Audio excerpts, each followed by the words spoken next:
Hi guys, and welcome back to my channel. Today I'm going to be talking you through the lyrics of 365. Obviously I know that a lot of the song is somewhat self-explanatory, in my eyes anyway, but there are a few Easter eggs hidden in the lyrics that I'm going to talk you through, but I'll go from beginning to end. I'll sing you through the song and I will explain line by line kind of what we were thinking and when we wrote it. So the first verse is, what was I thinking back before you and I made my mistakes, but I got it right this time. And I'ma be honest, I'm not the fairy tale type, but you got me thinking, actually I maybe might. So I wrote this song with two people, Gracie and Ollie Green. Ollie Green was the producer and writer, and then Gracie was the other top liner with me. And we wrote this song actually a couple of years ago now, and I think we wrote the chorus first, but the first verse was kind of just to set the story. Obviously, this makes me laugh because the first line of the song, when I first played it to Simon, I was like, I wrote you a song, I wrote a song about us, and the first line is, what was I thinking? Which without the context of the rest of it sounds ridiculous. But obviously it's what was I thinking back before you and I. And it's just obviously reminiscing over like past, not relationships, but past flings or people, and thinking like, what was I thinking with all of those? Like, this is where I'm meant to be. That first line always makes me laugh when I sing it, because I'm like, if no one's heard this song before, it doesn't sound like a love song. It sounds like I'm confused. And then you've got the pre-chorus, which is, oh yeah, babe, looking at me like that, make my heart syncopated.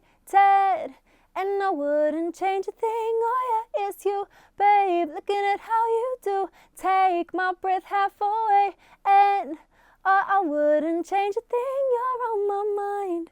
So this to me is the most like Gracie part of the song. I think if you know Gracie's music and stuff, I think you can hear her in the way that I sing it. Like the way I sing the word syncopated and stuff, I think really reminds me of her. So that part of the song always reminds me of when we wrote that together, because that was kind of something that she was like, oh, what about like this? And she kind of started singing this pre-chorus and we were like, yeah, like that's so cool. And one of the lines I really like in it, and a few people have spoke to me about, they were like, why did you say he takes your breath half away? Like the saying is someone takes your breath away. And I was like, well, in my head when we were writing it, we did originally start saying like, you take my breath away.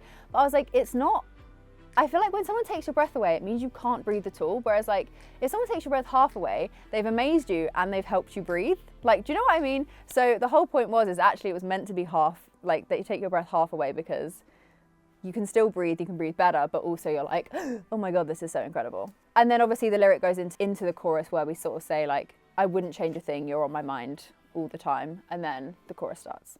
You're on my mind, like every night, 365, all of the time. No goodbyes, it's you and I. And I told you from the start that you're just what I like. You're on my mind, every night, 365.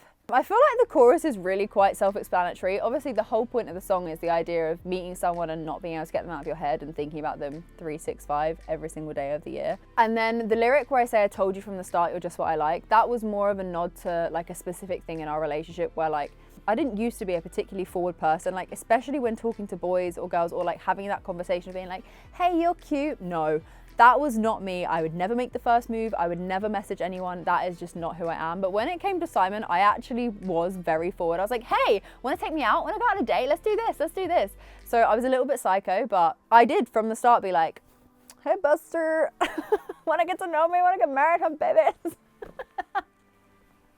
And then the next section is obviously me just saying 365 a bunch of times. So I don't think that needs explaining. But then we're on to the second verse. Didn't know love could be quite like this. I saw you and I was saying you and I would end up like this. Good thing the chance was playing. Shoot your shot and you still don't miss. We is now in the making. You and I is something out a dream. Started 7/7/17. So this is the verse where the like little Easter eggs begin, I guess. A few of you have noticed what they are, but some of you haven't.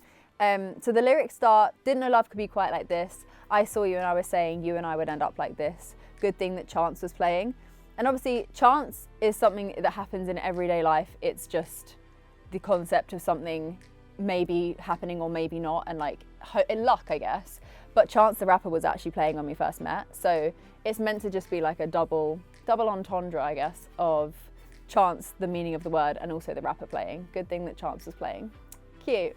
And then it goes on to we're years now in the making, you and I, something out of dream, started 7/7/17. This one I feel like is fairly obvious whether you know it or not. We met 7/7/17, 7th of July 2017. You can actually watch us basically meet for the first time in my wireless vlog. And you can actually listen to Chance the Rapper playing in the background while we're chatting and laughing. And there's another line later on that we're going to get to that also is a little fun Easter egg. Then we're on to the second pre-chorus. Love how your humor carries me through the rumors, focusing on our future. So never change a thing, you're on my mind. So this second verse has a little song Easter egg in, if you will. I actually teased a song a few years ago, which was the first song I ever wrote about Simon, and it was a song called Rumours. And that's where this lyric comes from, because I also wrote that song with Ollie Green, who obviously produced this. And yeah, so the lyric is, love how your humour carries me through the rumours. And at this point, I thought that Rumours would have been out, and obviously it hasn't come out. So maybe you guys will get to hear that at some point, who knows. But yeah, that was just a fun little like song Easter egg that we put in there. And then it goes back onto the chorus, which obviously is the same lyric each time. And then we're onto the bridge, or the middle eight, depending on what you want to call it. And that is my favourite part of the song. I was ready for this blessing, I had no idea I was. Soon as you met me, we were steady through everything thrown at us. We were all in from day one, play the game until we won. Looking at you, standing with me, knew it was right, now you're always on my mind. So that's definitely my favourite part of the song, I think, to sing, and it also was one of my favourite parts to write. And it was actually written way later than the rest of the song. The song was kind of finished, and then I just went back in one day and I was like, I think this song needs a middle eight. And it was probably written in like 15 minutes. It was so quick. It was one of those things that like when you start writing, it was just happening. And the first lyric starts with, I was ready for this blessing, I had no idea I was. And if you go and watch the Wireless clip of Simon and I meeting, in the background the song is saying, are you ready for your blessing? So I'm actually responding to the song that's playing in the background of the Wireless vlog in that lyric, which is a fun little fact. And then as soon as you met me, we were steady through everything thrown at us. We were basically, you know when people are like, oh, how long were you friends first? Not really. We kind of like met and then we started seeing each other and then we've been together ever since. So it was kind of one of those things that was quick moving, and then yeah, we're back into the chorus and the song finishes just on a bunch of 365s and that's basically it, I guess. So I hope you guys enjoyed the little breakdown of 365 lyrics. The song is out now, available on your favorite platform, and also the video is out if you've not seen it. It's got a fun little announcement at the end. If you've missed that, I'm quite impressed, to be honest. But yeah, maybe go and watch that, and I will see you in my next one.